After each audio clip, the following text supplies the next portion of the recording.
Okay, everyone, we got a new AK parts kit on the table, and we're going to sort through this in a minute. But you see, it's all in these bags.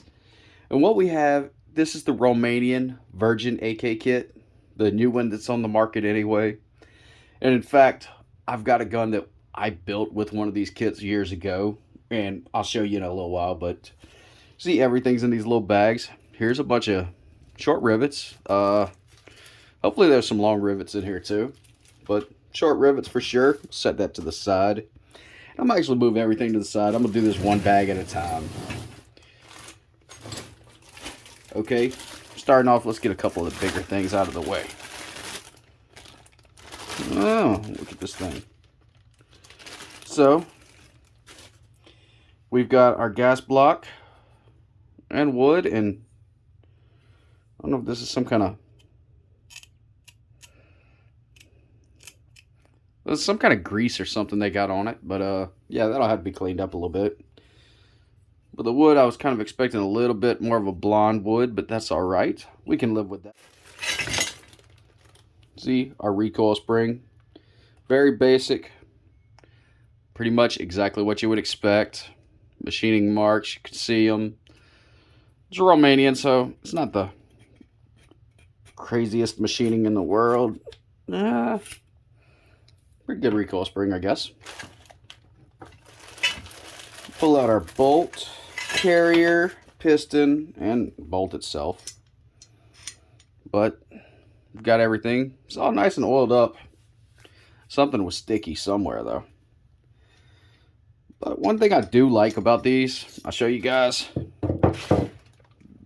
The color on these bolts here. And mine had the same exact thing. It's pretty much the same exact kit. But yeah. There we are with that. Let's see, we got our dust cover. If I can get everything out the bag. Oiled up nice. Ribbed dust cover. Yep, there we are. And all this being new stuff, it should be relatively perfect. I mean, there shouldn't be any real issues with anything here. When you're dealing with a brand new Virgin kit, you got a good little bit of fitting to do, but it's not really that bad. I find that people make it worse than it actually is. Make it sound worse than it actually is, though.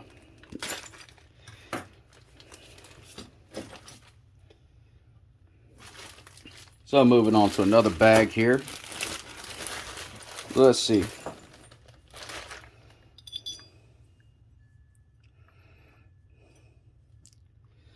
So the color difference in the metals, I didn't have that in mind. I don't know if I like that or not. I mean, and you see the holes, all of them. For the most part, they're marked out. They just have to be drilled through. We're going to have a sight and a spring and all that's going to go in here. This thing is in, which I'm happy about. Kind of hard. I'll kind of bend it out, make it a little bit easier. Stuff all in stuff. Damn, that's hard too. I think for a new kit, this wouldn't be that hard, but damn. Oh well, we'll fix that too.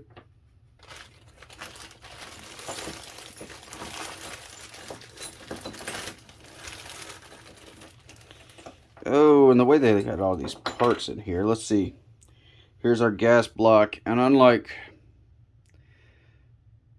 you see, we do have a hole down in the bottom there. Hole going through. I know there were some kits that came in the market, Virgin kits, that didn't have that hole drilled at one time. But yeah, that one's got it. All there. Our sight. Again, you see the holes are marked out, but they're not drilled through. We got to do that ourselves.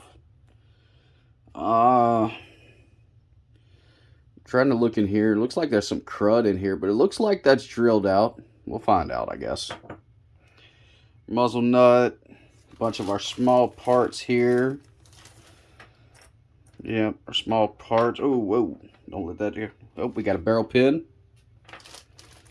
And yeah, I'm just going through what we got here. Our sights. Okay, here's our rear sight. the barrel for it. This will slide right off like that.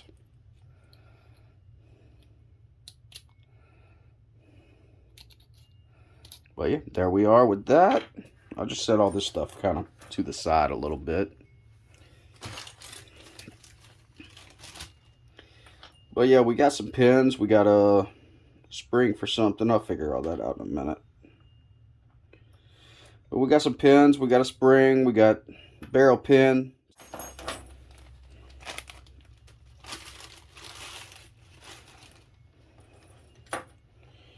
All right, we got pretty much all our fire control group, our hammer, our disconnector. You see there's nothing on the back of it, so it's completely a semi-automatic disconnector.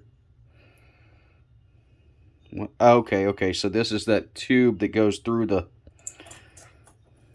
trigger here. Get the spring off. Because it's semi-automatic, this tube goes through it. I usually don't even have these. I usually make me a spacer for them, but that's pretty cool. We got our shepherd's hook of some sort. Yep, little shepherd's hook. And everything pretty much here. I'm not sure what that is. Oh, that's a spacer too. Okay. Yeah, the semi-automatic trigger groups, I'm not as familiar with because I usually just use a surplus one. But here's our rear trunnion. Looks decent enough. No big deal there. But yeah.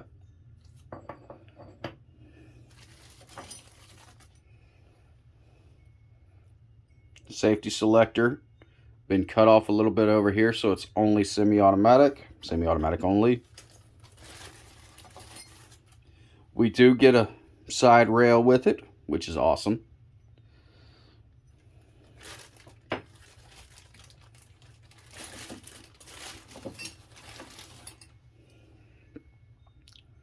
Okay, front trunnion, same thing. The holes up here have not been drilled yet. We'll have to drill those. The barrel pin hole, it's marked out, but it's not drilled. And pretty well covers it. I got those backwards, but actually got a few things backwards here when I was just throwing this stuff in place. There we are. Okay. Oh, there's our rear sight, front sight too. Love it marked out. Okay, so this I was expecting to. Had to deal with this last time. The trigger guard does not have a hole either. You have to drill that. It's actually probably the biggest pain in the ass in this whole kit. Yeah, drilling it not so bad, but getting this installed, kind of a pain in the ass. In fact, we might not even fight that. I don't know yet. Okay, so here is our other rivets, our long rivets and everything. And, oh, that's the pin that goes in this. Our plate. Get 2 long rivets. And what else we got? Okay, that's our center support, which we are not going to actually need. And here's the spring. This spring actually goes in here. Again, kind of a pain, but it does work.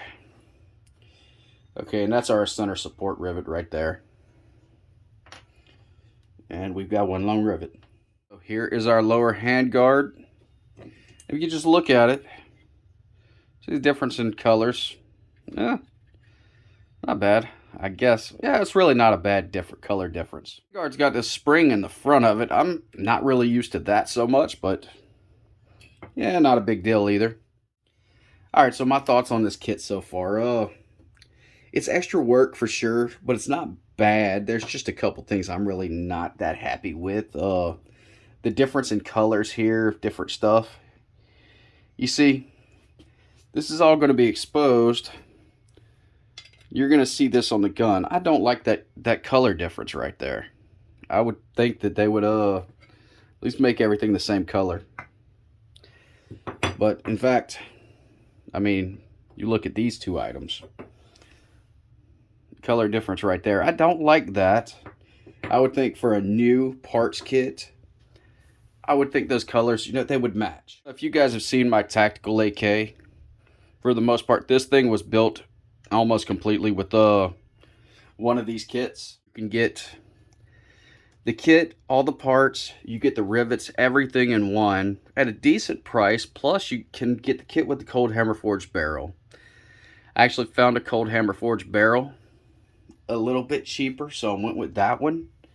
But waiting for it to come in. But for the most part, I mean, you get a good kit here. So the big question: why would you get one of these kits, these Virgin kits, over a military kit that all the parts are still good and they're worn together and they're basically fitted together at this point?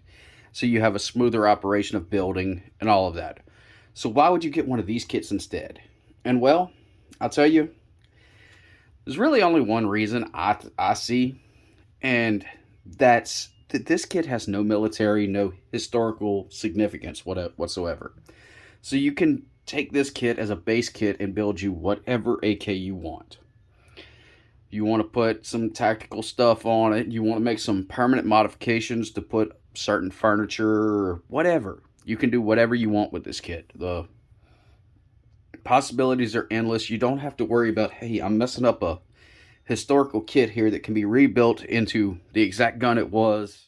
They are decent kits. Again, there's a little bit of fitting here and there, and honestly, again, you'll read what people say online. I find it's not really as bad as what everybody says. Again, the hardest part, the biggest pain in the ass is not even drilling this hole here. It is putting this piece in right here. You get good drill bits. You can drill right through everything.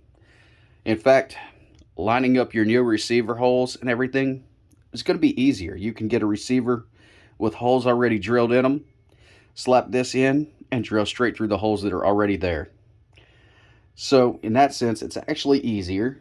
I mean, you still have to match up the holes for the rear, but for the front, no big deal. So all in all, what you get here is a decent little kit that needs to be fitted. It's never been put together before. No historical significance, so you can do whatever you want with it as far as your build. It's along the same lines as the WBP kits that you get nowadays, just lower quality, I would say. Not lower quality enough that it's not going to work or anything, just lower build quality, lower machining quality, and at a price that reflects that. I mean, a cheaper price altogether. That, yeah, you can do what you want with it. So take it as you will. Definitely has to be refinished. So thanks for watching, everyone. Hope you enjoyed. Hope you found something interesting about this video.